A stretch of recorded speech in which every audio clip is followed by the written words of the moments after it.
Hi, and welcome to Learning Life. Today I want to do the last of the learning styles that we have been covering. We've done the auditory, the visual, and now the kinesthetic, the tactile learners.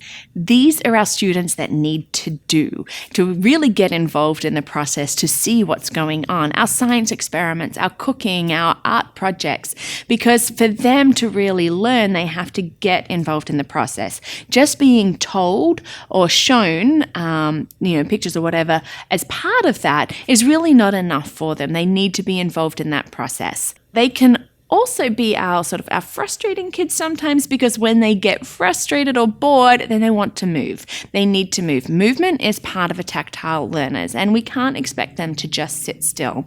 We need to have things for them that they can be doing in class that's really going to solidify that learning. Just reading it isn't going to be enough. Maybe it is acting it out. Maybe it is really just getting, that full body right in there, because that is how they're going to learn to process that information.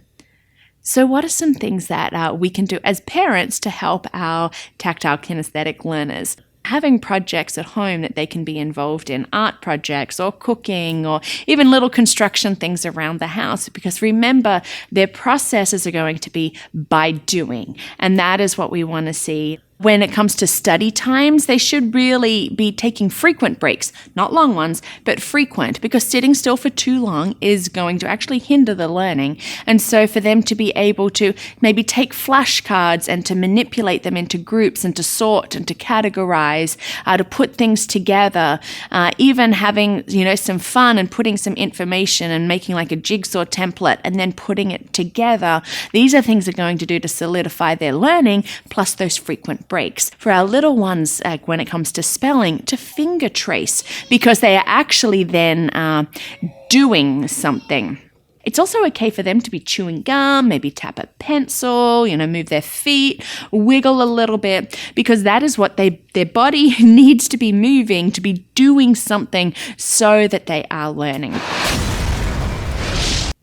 I would like to recommend one of my favorite word games at the moment. It's something that I play myself a fair bit and I use privately with students, especially to help with word recognition and spelling, and it is Chicktionary. It's great. They've actually upgraded it, so you've got your classic way and also your journey, and then there's quick play. But for me, classic play is fun because you have all of these chickens with letters on them, and you've got to try and spell out the words. We have from simple 3 to 4, 5-letter words, and then to be able to put them all together.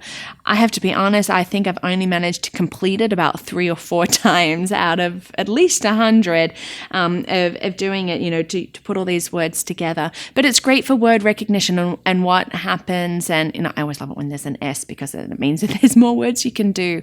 But this is a game that is so much fun for young and for old, so Chicktionary, available on Apple and on Google Play. Amanda asked, I think my child maybe has a learning issue, so should I pay for an independent evaluation or do it through the school system? Well, my first question really to respond is, has the school suggested that an evaluation would be good? This is often the best sort of place to start. I know, as parents, we can be concerned, and that's great. We need to be actively involved in our kids' lives.